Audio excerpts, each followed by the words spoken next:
오늘은 구약이 끝나는 말라기, 그 다음에 마태복음 시작하는 그 가운데 이야기들을 여러분들하고 좀 나눠보려고 합니다. 우리가 이 시기를 신구약 중간기라고 하는데요, 하나님의 침묵의 시간, 그리고 그럼에도 불구하고 그 가운데 준비하신 하나님의 은혜들이 이 속에 들어있는데, 그래서 오늘 말씀 제목을 하나님의 침묵과 준비라는 것으로 말씀을 이렇게 제목을 잡아보았습니다.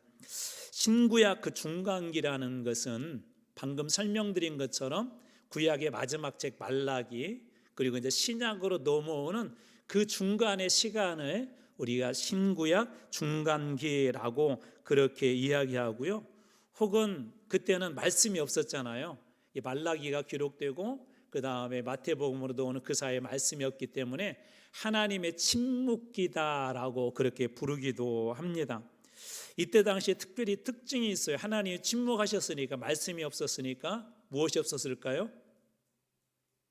하나님의 말씀이 없었어요. 말씀이. 그래서 말씀과 계시가 대략 한 400년 동안 이 말씀이 없습니다. 400년 정도 없는 그 시간인데, 이 예언이 중단되었지만 특별히 그 속에는 하나님께서 구속을 위한 침묵뿐만 아니라 준비의 시간이 바로 이 중간기 속에 들어있습니다.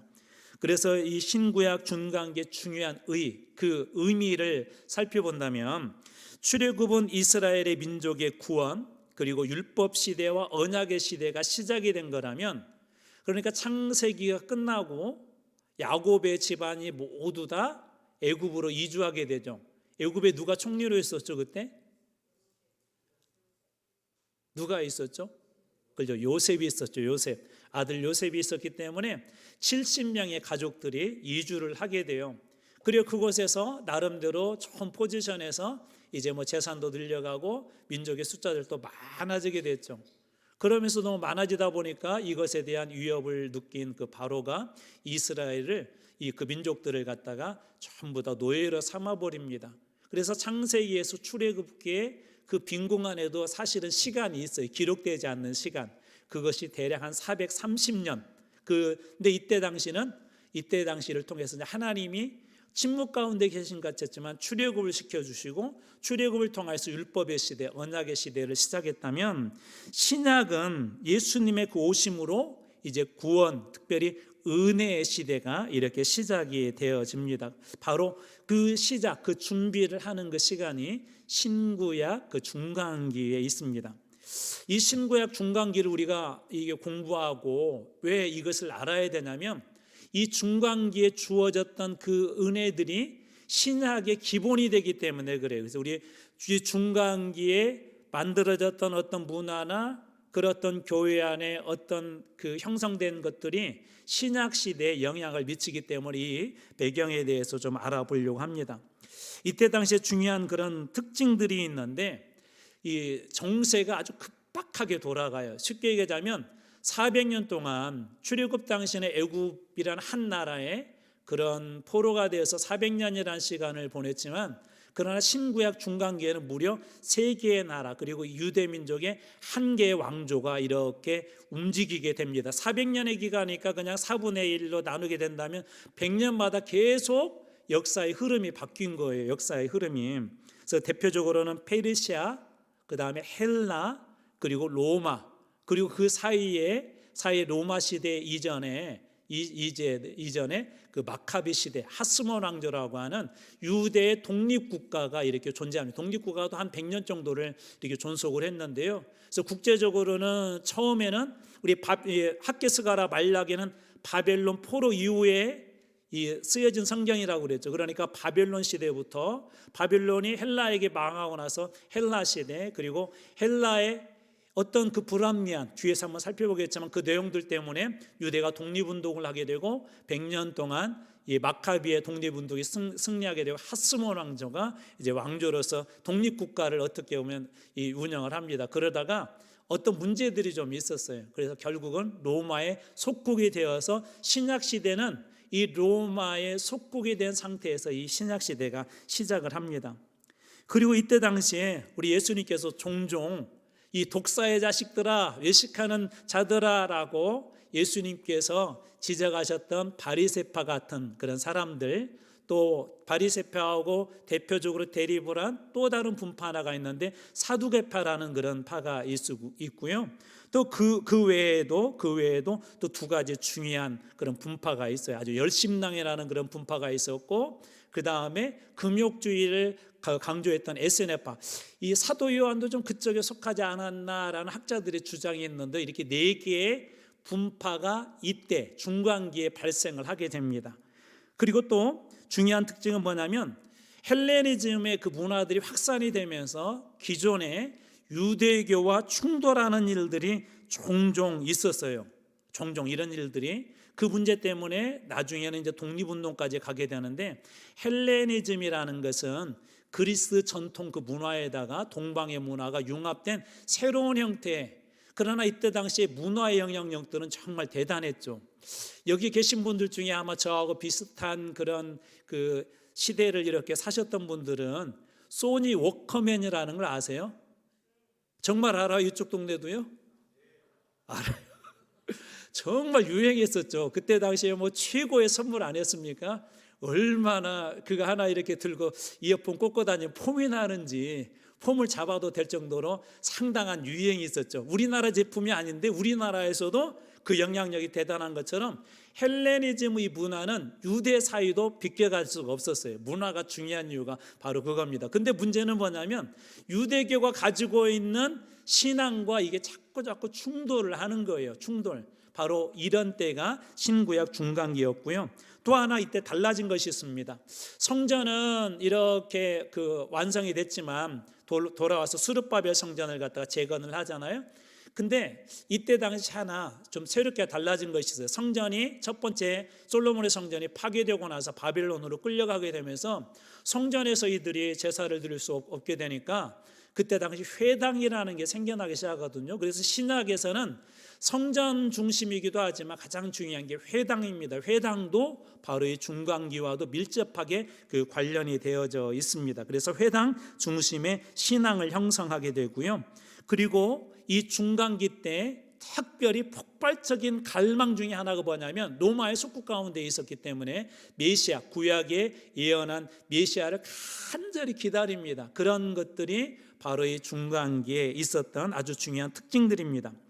중간기의 역사적 흐름을 보자면 첫 번째로 이 중간기 시작은 페르시아로부터 시작을 해요.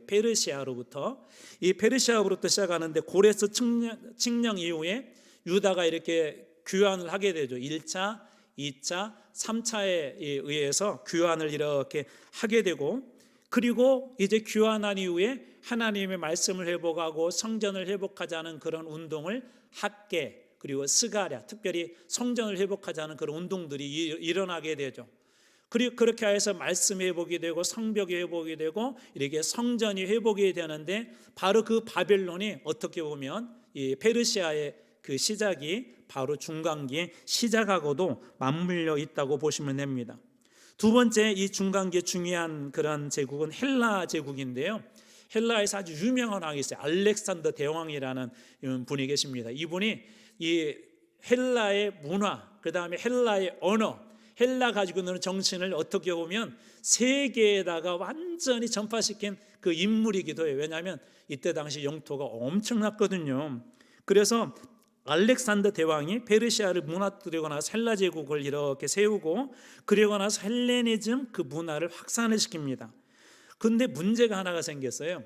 이 가장 강력한 그런 통치권을 가지고 있었던 왕이 죽고 나면 죽자 그들의 아들들이 나라를 이렇게 네 곳으로 나누어서 통치를 하기 시작합니다.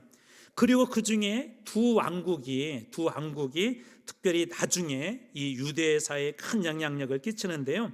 남쪽으로는 프톨레마이오스 왕조라고 하는, 쉽게 얘기하면 애굽, 우리 이집트를 중심으로 한 그런 왕조가 있었고, 북쪽으로는 시리아를 그 중심으로 한 셀루쿠스 왕조라는 게 있어요. 처음에는 바로 이 남쪽의 영향을 많이 받고요.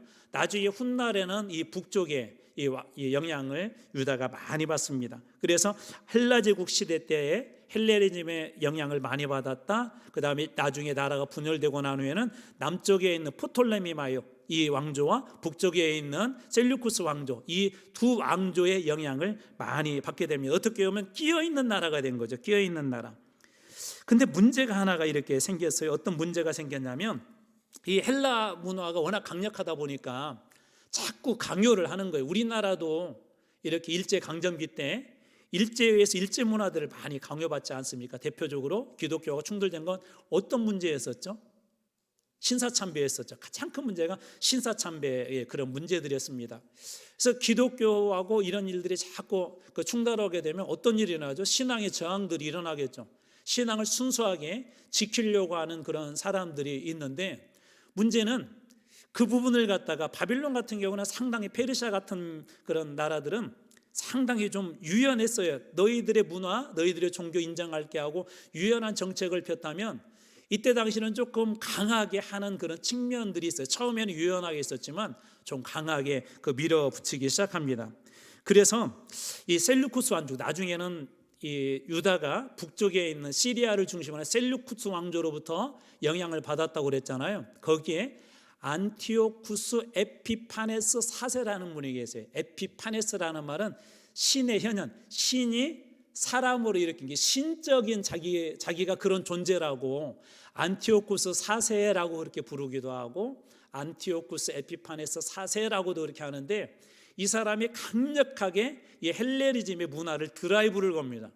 그러면서 유대에게 어떤 그 요구를 하게 되냐면, 유대에 있어서 부정한 동물, 여러분 대표적으로 오늘날 우리도 먹고 있는, 정말 좋아하는, 우리 민족이 좋아하는,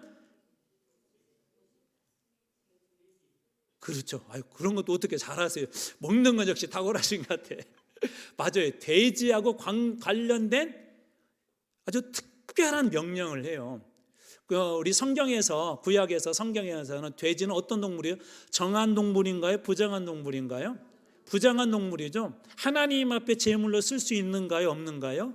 없죠. 그런데 이 안티오쿠스 에피파네스가, 야, 너희들도 우리나라 속국이잖아. 너희들 성전에서 돼지로 제사를 드려, 돼지 피로 제사를 드려. 마치 우리 믿음이 고든 우리 조선 사람들에게, 당신들 우리나라가 이제 일본이 그러니까 강점기 때 우리나라가 당신들을 지배하고 있으니까 신사참배하시오라고 그렇게 얘기한다면, 믿음이 좋은 사람들은 나는 그거 거부하겠소. 나는 순교를 당하더라도 나는 거부할 것이요. 그런 사람들이 있지 않겠습니까? 이런 것처럼 끊임없이 그런 저항들이 일어났어요. 그 다음에 제우스, 이 사람들은 그리스에, 우리가 그리스 신화에 많은 수많은 신들이 있는데 제우스를 이렇게 숭배를 이렇게 강요하고 돼지피로 제사를 드리도록 하고, 그러다 보니까 특별히 신앙에 또 뿌리가 깊은 사람들은 거기에 대한 저항들이 이렇게 일어나기 시작하지 않겠습니까? 그래서 제4장 그 집안에 유다 마카비라고 하는 사람이 있었는데, 그 집안에서 소위 혁명운동을 본격적으로 하게 되고 사람들이 그곳에 합류하게 됩니다. 그래서 반란을 일으키는데 다행히 성공을 했어요. 물론 그 전에 여러 가지 일들이 있었지만 결국은 이렇게 성공을 합니다. 그러면서 가장 먼저 한 게 뭐냐면, 지금 무엇이 문제가 된 거죠? 성전에 하나님 앞에 제사를 드려야 되는데 돼지피로 제사를 드려라. 성전은 하나님 앞에 예배드리는 것인데 우리 그리스의 신, 헬라의 신 제우스한테 제사를 드려 라고 이렇게 강요했던 그것을 먼저 회복을 하게 돼서 성전을 가장 먼저 회복합니다. 그래서 성전을 회복한 날을 기념하여서 수전절이라는 게 등장을 해요. 구약에 그 율법에는 없는 절기입니다. 수전절은. 그런데 신약에 이 수전절에 대한 이야기가 나오는데 바로 이때 이 성전을 회복한 그것을 기념하기 위해 세운 절기가 수전절이에요. 어디에 나오냐? 요한복음에 나오거든요. 요한복음 10장 22절, 예루살렘에 수전절이 이르니 때는 겨울이라. 무슨 절기요? 수전절. 자, 다시 한번 질문합니다. 수전절은 구약의 율법에 정한 절기인가요?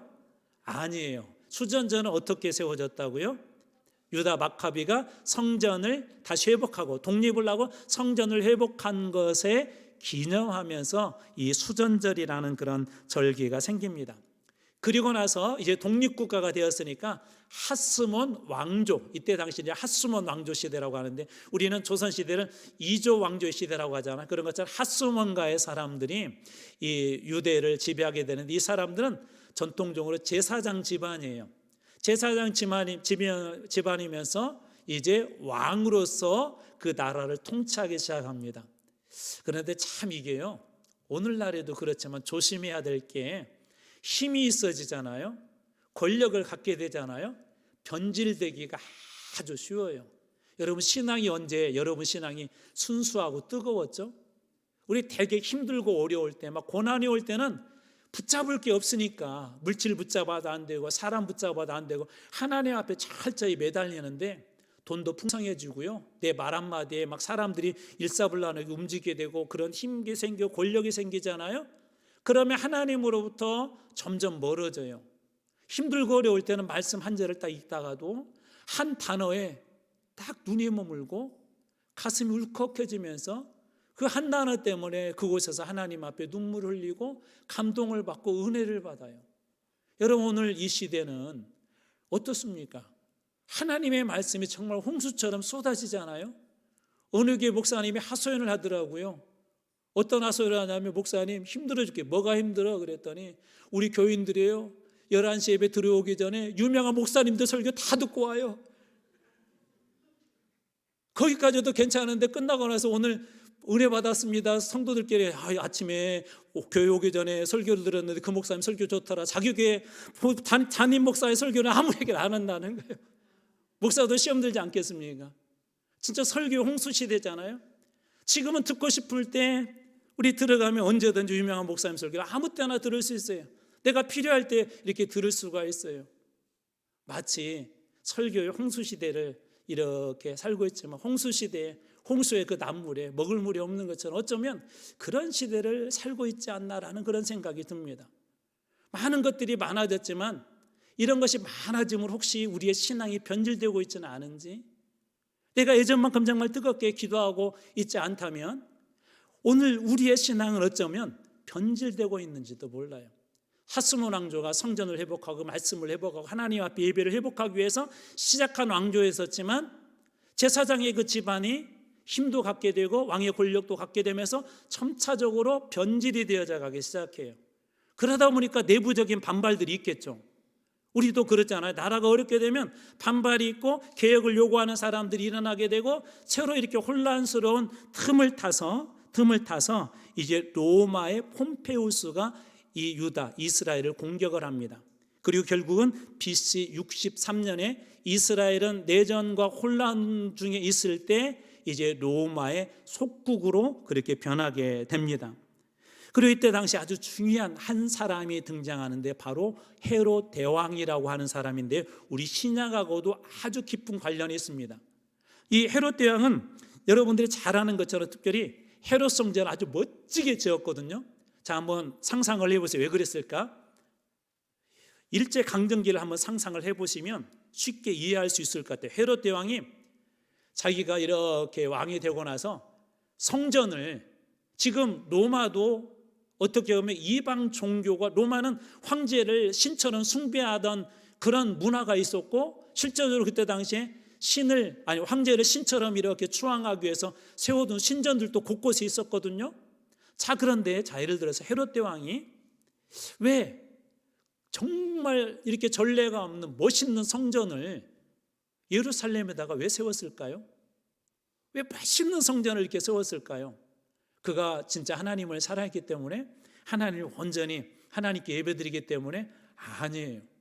그 안에는 어떻게 보면 그 유대인들과 이 이스라엘 사람들의 환심을 사기 위한 그런 것들이 들어있습니다. 환심을 살려고 하는 또 다른 모양이 누구에게 들어있냐면 여러분이 잘 아는 예수님을 십자가에 못 박게 했던 장본인 중에 한 사람, 지금도 끊임없이 매번 우리 입술에 등장하는 빌라도라는 사람입니다. 빌라도가 이런 얘기를 하죠. 예수님이 이렇게 재판을 해보니까 아무런 문제가 없는 거예요. 야, 내가 보니까 아무런 문제가 없다. 그런데 빌라도가 거기에서 죄 없습니다, 무죄라고 선언할 수가 없었어요. 왜 그러냐면 자기가 그렇게 선언하는 순간 예수를 십자가에 못 박으라고 한 사람들이 일어나서 소위 데모를 하게 되잖아요. 그러게 되면 자기의 지위가 위태로운 거예요. 그게 분명하게 죄가 없는데 이 데모를 하게 되면 국민들이 민족이 일어나게 해서 그거에 대해서 막 끊임없이 데모를 여기저기에서 민중들이 일어나서 이렇게 하게 되면 결국은 자기 자리가 위태하다 보니까 결국은 예수님을 십자가에 못 박도록 내어줍니다. 그러니까 헤롯 대왕이 세운 성전도 어찌 보면 그런 의미가 있다고 보시면 됩니다. 그리고 이때 당시에 바로 예수님이 탄생하게 돼요. 헤롯 대왕. 그러니까 우리 쭉 다시 한번 정리하자면 페르시아 시대, 그 다음에 헬라 제국 시대, 헬라 제국의 그런 불합리함들 때문에 반란이 일어나고 그래서 세워진 독립국가 하스몬 왕조가 100년을 유지했지만 그 안에 결국은 타락해서 내전과 혼란한 틈을 타서 로마 제국이 들어오고 바로 이 신약 성경은 로마 속국인 상황에서 시작한다고 보시면 돼요. 바로 이때 그 유명한 사람이 헤롯 대왕이고 헤롯 대왕 당시에 예수님이 탄생합니다. 마태복음 2장 1절 헤롯 왕 때에 예수께서 유다 베들레헴에서 태어나심에 헤롯 왕 때 바로 이 사람이 헤롯 대왕이에요. 또 2장 16절에 또 이런 내용도 있어요. 헤롯이 박사들에게 속은 줄 알고 그때를 기준하여 두 살로부터 그 아래를 다 죽이니 바로 이 신구약 그 중간기와 관련 있는 사건이라는 걸 우리가 알 수가 있죠. 이때 당시 이런 정치적인 변화뿐만 아니라 종교적인 그런 변화들도 일어나게 되는데요. 첫 번째로는 유대교 안의 유대교 안에 중요한 4개의 분파가 활동을 하게 됩니다. 근데 이 시작은 참으로 좀 멋졌어요. 왜 그러냐면 이때 그 앞에서 이야기했던 마카비 반란, 그러니까 헬라 제국 시대 때 끊임없이 성전을 모독하고 돼지피로 제사를 드려라, 제우스에게 제사를 드려라 하다 보니까 거룩한 사람들이 거룩한 분노가 있을 것 아니에요. 이 사람들이 하시딤이라고 하는데 거룩한 자들 그런 뜻이거든요. 근데 이 사람들이 바로 나중에 이 독립운동을 어떻게 보면 주도하는 일에 이렇게 함께를 하게 됩니다. 그러면서 점차적으로 각자 방식은 다르지만 하나님 나라를 위해서 우리가 어떻게 거룩하게 살아가지 각자의 방법대로 이렇게 어떤 한 흐름들을 만들어가면서 4개의 분파가 생겨나게 돼. 그래서 이 분파의 특징들이 조금씩 다릅니다. 첫 번째로는 우리가 잘 아는 바리새인들이에요. 바리새인들. 이 사람들은 분리된 자들이라는 그런 뜻을 가지고 있는데 특별히 이 헬레니즘 문화는 그런 전통이나 그 다음에 종교 문화를 무시했거든요. 그런 거에 반발하여서 이 바리새인들은 전통과 율법을 강조를 해요. 그리고 백성들을 특별히 중요하게 이렇게 여기고요. 백성 중심의 그런 운동을 했다고 보시면 됩니다. 그리고 이들은 특별히 나중에 하스몬 왕조가, 아까 하스몬 왕조가 처음에는 멋지게 시작했지만 나중에 변질되고 타락했다고 그랬잖아요. 자, 그랬을 때 헬레니즘에 타협하고 정치적 기득권에 안주할 때 이에 반대하여서 생겨난 그런 분파가 바리새파입니다. 하스몬 왕조가 거룩하게 시작했지만 변질되어지고 세속화되어진 그거에 대해서 아니야, 우리 유대인들은 이런 신앙을 가져야 돼, 율법과 전통을 중요시 여겨야 돼 라고 생겨난 분파가 바리새인들이에요. 또 비슷한 분파가 하나가 있는데 성경에 자주 등장하죠. 사두개인들입니다. 이 사람들은 제사장 계열이에요. 현실적으로 특별히 이 사람들은 누구하고 좀 약간 여기도 좀 변질된 그런 모습이 있는데 어떤 변질이 있냐면 권력층하고 친하게 지냈어요. 권력층하고. 이 사두개라는 말은 이 사독이라는 말에서 왔다는 설이 유력한데요. 소위 사독, 나중에 우리 제사장 그 집안이 레위 집안에서 사독 계열이 주로 이 마지막에 제사장의 모든 것들을 감당하거든요. 바로 그 사독의 자손들이 이 사두개인들이고 계승자들이라는 그런 뜻으로 사두개라는 그런 이름을 가지고 분파를 형성합니다. 사독은 특별히 솔로몬 시대 제사장인데 그 뒤에 사독 계열의 제사장들이 대제사장을 이렇게 감당하게 되죠. 그래서 이 집안 사람들이 나중에 바벨론 후에도 자신들의 전통 제사장인 것을 이렇게 강조하면서 사두개인이라고 하는 사두개파가 이렇게 형성이 됩니다. 특징은 제사장 중심이다. 그리고 현실적으로는 좀 권력층과 좀 가까이 지냈다라는 걸 염두에 두면 좋겠고요. 바리새인들은 전통과 율법을 강조했고 백성들을 중시했다. 한번 그 부분을 여러분들 염두에 두면 좋을 것 같습니다. 물론 이 두 분파도 멋있게 시작했지만 나중에 변질이 되죠. 바리새인들은 외적으로 거룩한 삶을 살았지만 실질적으로 그런 삶을 살지 못했고, 이 사두개인들은 권력이라는 힘을 맛보게 되면서 나중에 그래서 대제사장도 한 명이 아니라 두 명이 이렇게 생기기도 하고요. 산헤드린이라고 하는 아주 유명한 그 70명으로 구성된 종교 회의가 있잖아요. 그 회의의 중요한 힘의 권력이 누구냐면 바로 사두개파 사람들입니다. 그리고 세 번째로 성경에 명확하게 드러나고 있지는 않지만 실제적으로 존재했던 에세네파라고 하는 이 사람들은 쉽게 보자면 금욕주의자들이다라고 보면 돼요. 금욕주의자들. 그래서 이들은 특별히 떨어져서 생활을 했습니다. 그래서 좀 멀리 떨어진 오늘날의 사회 근처에서 공동생활을 이렇게 했는데, 어떤 학자는 사도 요한도 여기에 속하지 않았나라고 주장하는 분들도 있어요. 나중에 이제 이 사회에서 고대 성경 사본이 이렇게 발견되기도 하는데요. 사회에서 발견됐다 해서 사회 사본이라고도 이렇게 부릅니다. 바로 그것과 관련된 사람들이 에세네파라는 사람들이, 그리고 성경에 또 등장하는 한 분파가 있어요. 열심당이에요. 이 사람들은 로마에 저항하는 실제적으로 민족주의자들이고 무장으로 저항을 했던 사람들인데, 한번 볼까요? 마태복음 16장 6절에 이제 앞에 나왔던 그 분파에 대한 설명인데, 예수께서 이르시되 삼가 바리새인과 사두개인들의 누룩을 주의하라. 이 두 분파가 등장하죠. 그리고 누가복음 6장 15절에 보면, 자 보십시오. 마태와 도마와 알페오 아들 야고보와 셀롯이라는 시몬, 이 셀롯을 번역하면 열심당이라는 거예요. 자, 열심당원이 그러면 누구죠? 네? 저는 아니요 그러면 안 돼요. 자, 여기 나왔죠. 시몬이죠. 시몬. 그래서 셀롯이라는 말은 열심당원이라는, 그러니까 우리말로 그냥 완전히 번역하자면 열심당원 시몬. 바로 이 열심당원들이, 이 사람들은 실제적으로 무장저항을 했어요. 좀 행동으로 옮긴 사람들이죠.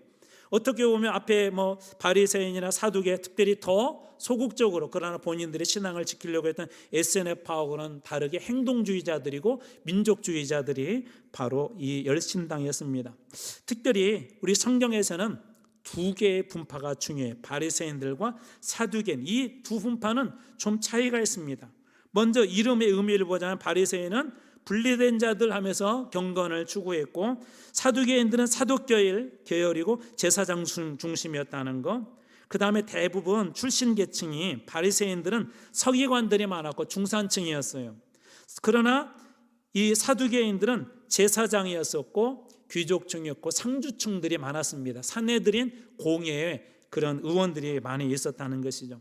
성경은 특별히 율법과 구전을 바리새인들은 강조를 했고, 이 장로의 전통, 이게 전통도 중요시 여겼고, 또 반면에 사두개인들은 구약 성경에서 모세오경이 뭐죠? 창세기, 출애굽기, 레위기, 민수기, 신명기, 모세가 기록했다 해서 우리가 모세오경이라는 이 다섯 것만 사두개인들은 인정을 했어요. 신앙관도 좀 차이가 있는데요. 바리새인들은 부활, 천사, 영적인 세계를 인정했다면 사두개인들은 인정하지 않았습니다. 어떻게 보면 현실주의자들이죠. 그 다음에 이들이 주로 모이는 장소는, 바리새인들은 회당 중심이었다면 사두개인들은 제사장 계열이니까 어디 중심일까요? 그렇죠. 성전 중심이죠. 그리고 그래서 성전과 대제사장직과 산헤드린을 장악을 합니다. 혹시 이 장면을 보면서 한번 우리 성경의 한 장면을 이렇게 좀 끌어와 보고 싶습니다. 성경의 장면 중에 예수님이 몹시 화를 낸 적이 있었어요. 성전에 정결케 한 사건이죠. 가서 탁자를 뒤엎고 그리고 의자를 막 뒤엎고 하는 그런 사건이 있었어요. 자, 이 사건은 바리새인과 사두개인 중에 누구와 더 깊은 관련이 있을까요? 그렇다면 그렇죠. 사두개인들하고 훨씬 더 깊은 관련이 있습니다. 이들이 주로 기득권이었었고요. 성전을 관리했기 때문에 그것을 통해서 본인들의 어떤 욕망을 채운 거잖아요. 전부 다 거기 준 사람들이 자기 친척들이거나 잘 아는 사람들입니다. 이렇게 한다고 그랬잖아요. 성전에 흠없는 제사를 드려야 되는데 반드시 거기 가서 검사를 맡아야 됐어요. 근데 이 사람들이 예지가 안 하면 합격을 안 줍니다. 이거 불합격. 그러면 저 멀리에서 이게 재물을 가져갔으면 어떻게 해야 되죠? 그것을 팔고 거기 성전에서 합격된 재물을 사야 되겠죠. 그때 이게 팔면은 그것을 또 몰래 빼돌려 가지고 자, 이것은 문제 없습니다 하고 파는 거예요. 그러니까 팔면서 손해 보고 또 사면서 손해 보고 거기에 남은 이득을 주로 바로 이 사독계열 그리고 관련된 사람들이 그것을 취하게 됩니다. 이들도 경건한 생활을 추구했지만 결국은 어떻게 해요? 돈과 물질 때문에 타락을 하게 되죠. 자, 정치적인 태도도 있는데 바리새인들은 로마에 비판적이었었어요. 근데 사두개인들은 로마와 협력 정치를 했어요. 그리고 권력도 유지를 합니다. 권력도 유지를 해요. 예수님과 관계에 있어서 예수님은 바리새인들을 특별히 바리새인들은 외식하는 자들이라고 했는데 외식과 위선으로 자주 책망을 받았다면 사두개인들은 권력과 불신앙으로 자주 대립을 하게 됩니다. 사두개인들은 조금 더 권력층에 있었고 바리새인들은 그렇지 않았다고 이렇게 보시면 돼요. 또 특별히 바리새인 그런 회당 중심으로, 물론 회당에서 예수님하고 이렇게 논쟁했을 때 바리새인들 서기관도 있었지만 주로 사두개인들과 논쟁했다라고 이렇게 보시면 됩니다. 성전에서 그리고 회당에서는 주로 바리새인들과 논쟁했다고 보시면 됩니다. 그리고 이때 중요한 하나가 있죠. 회당 중심의 신앙 체계가 확립이 돼요. 바벨론 포로 이후에 성전이 파괴되고 성전에서 예배 드릴 수 없으니까 회당이라는 게 생겨나거든요. 이 회당은 회의하는 장소이기도 하고 교육하는 장소이기도 하고 말씀을 토론하는 장소이기도 하고 어떻게 보면 컴플렉스예요. 이게 복합적인 그런 장소가 바로 그 회당입니다. 신약 시대 때 사도 바울이 우리 사도행전 보면서 지난번에 빌립보는 조금 다르다고 그랬어요. 사도 바울이 예를 들어서 선교를 할 때마다 가장 먼저 어디를 찾아가냐면 회당을 찾아갑니다. 회당에서 복음을 전해요. 가장 먼저. 회당은 원칙적으로 그 지역에 유대인 남성 10명이 있어야 세울 수가 있었어요. 그러니까 빌립보에서는 회당을 찾아가지 않고 기도할 장소를 찾아갔다는 것은 유대인 남성 10명이 없었고 회당이 없었다는 것을 우리가 빌립보서를 읽으면서 좀 알 수 있는 대목이죠. 그래서 원칙이 남자들 10명이 있어야 돼요. 10명이 있으면 회당을 세울 수가 있어요. 그래서 가까운 데 회당을 세우고 자기 자녀들이 그곳에서 신앙도 훈련하고 본인들 예배도 드리고 거기에서 우리가 잘 아는 유대인 교육도 거기서 하는 거죠. 하브루타 교육도 거기서 하는 거예요. 그래서 회당은 교육, 그 다음에 회당은 어떤 회의 장소, 회당은 종교의 장소. 그래서 회당 중심의 그런 문화가 이 신약시대 때는 훨씬 더 강력하게 영향력을 발휘하게 됩니다. 사도 바울도 선교의 중요한 곳으로 삼게 되죠. 한번 볼까요? 누가복음 13장 10절. 예수께서 안식일에 어디에서 한 회당에서 가르칠 때, 사도행전 사도 바울을 볼까요? 안식일마다 바울이 어디에서 강론하고 회당에서 강론하고. 그러니까 회당은 초대교회의 그 신앙의 중요한 그런 복음을 나누고 복음을 전하는데 아주 중요한 곳이 되는 것입니다. 자, 그렇다면 이런 중간기의 중요한 의미와 교훈은 뭘까요? 앞의 내용을 짧게 한번 정리해 보겠습니다. 중요한 세 개의 나라가 있다고 그랬죠. 바벨론 시대가 끝나고 페르시아 시대가 끝나고 어디로 넘어오죠? 헬라, 그리스. 자, 헬라 제국 시대로 이렇게 넘어옵니다. 헬라 제국이 이 자기들의 그 문화와 그 다음에 종교를 강요하고 돼지피 제사, 그 다음에 제우스 신에게 이 제사하게 돼 그게 반발하여서 마카비라는 그 집안이 독립운동을 시작하게 되고 독립에 성공해서 세워진 유대 독립 왕조가 하스모니아라는 왕조가 있다고 그랬죠. 그런데 이 왕조도 나중에 타락하게 되고 내부적인 분란이 생기고 그러면서 BC 63년에 폼페이우스 로마의 그 장군에 의해서 점령당하게 되면서 로마 제국으로 이렇게 바뀌게 됩니다. 근데 놀라운 것은 이런 급변하는 상황에서도 이 바벨론 포로 때도 하나님 말씀을 주셨잖아요. 근데 하나님 말씀이 전혀 없었어요. 그래서 이 시대를 어떻게 부른다고요? 두 가지, 신구약, 중간기 혹은 하나님의 침묵기다, 그렇게 부른다고 그랬죠. 자, 그러면 하나님의 말씀이 없었으니 하나님이 그 유대와 이스라엘을 완전히 버리신 걸까요? 그렇지 않습니다. 바로 이 중간기가 주는 의미와 교훈이 있는 첫 번째로 하나님의 침묵은 준비의 시간이다 라고 보시면 돼요. 여러분, 일식, 월식 아시죠? 일식, 월식. 해가 가리우거나 달이 가리우. 자, 완전히 가려지는 것도 있죠. 자, 완전히 가려졌을 때 가려졌다고 해서 달이 없어진 건가요? 완전히 해가 가리워져 해가 없어진 건가요? 그렇지 않아요. 어떻게? 잠시 가리워진 것이죠. 여러분, 하나님의 침묵은 그래서 어떤 분은 하나님의 일식이다, 하나님의 월식이다라고 그렇게 표현하고 있습니다. 하나님이 계시지 않는 것처럼 느껴질 때가 있죠. 우리도 그렇죠. 계속해서 삶에 어려운 일들이 일어나는데 하나님 앞에 간구해서 하나님이 응답이 없는데, 근데 이 신구약 중간 이 침묵기에는 어떤 하나님의 은혜가 있었냐면 그걸 통해서 하나님이 준비하고 계신다는 걸 우리가 알 수가 있습니다. 전도 3장 11절에 보면 하나님이 모든 것을 지으시되 무엇을 따라 아름답게 하신다고요? 때를 따라 아름답게 하시고. 제가 여러 번 말씀드렸어요.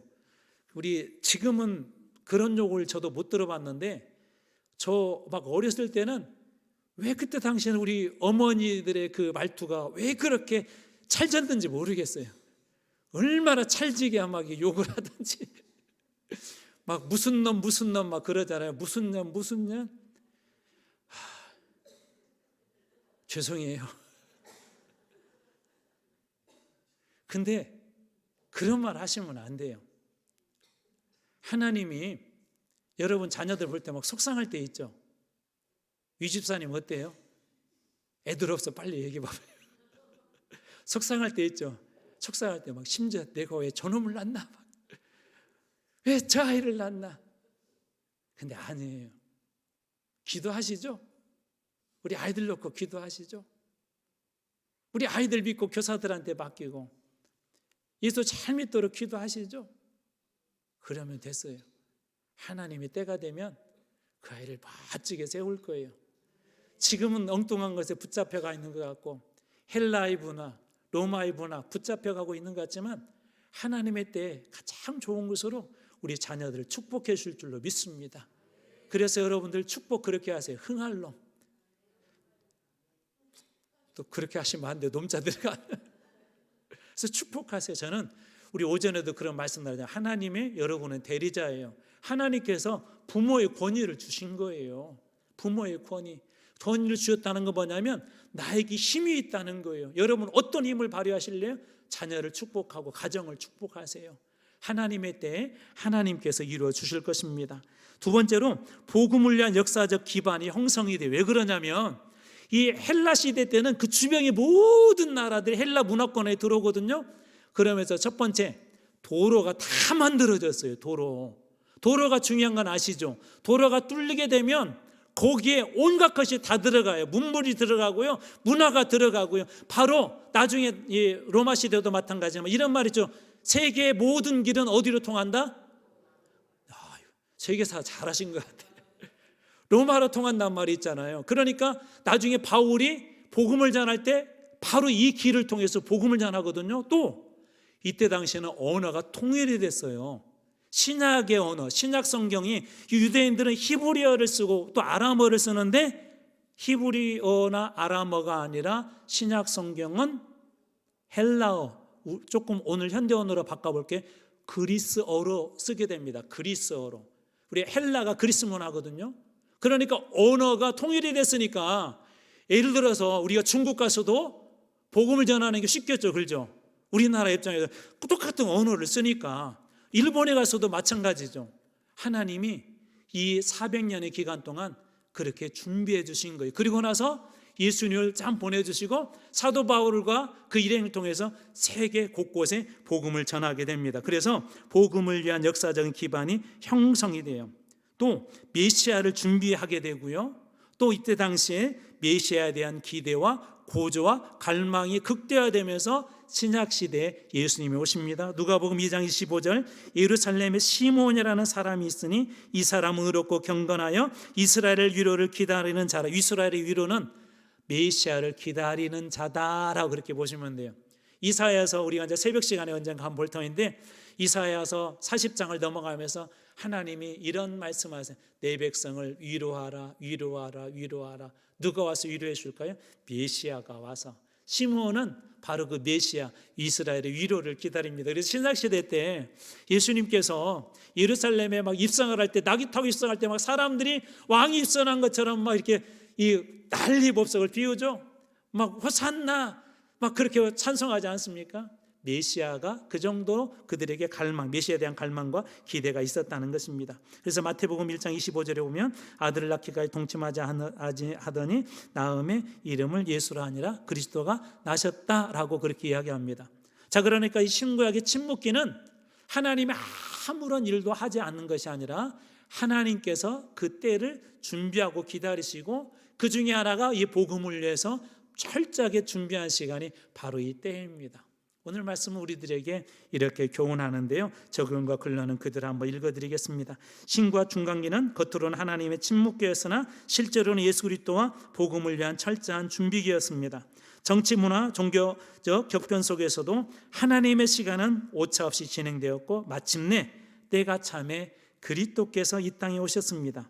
우리 삶에도 하나님의 침묵기처럼 보이는 시간이 있을 수 있습니다. 그러나 하나님은 하나님의 때에 그분의 약속을 반드시 이루십니다. 침묵이 아니라 하나님의 준비의 시간임을 잊지 마시기 바랍니다.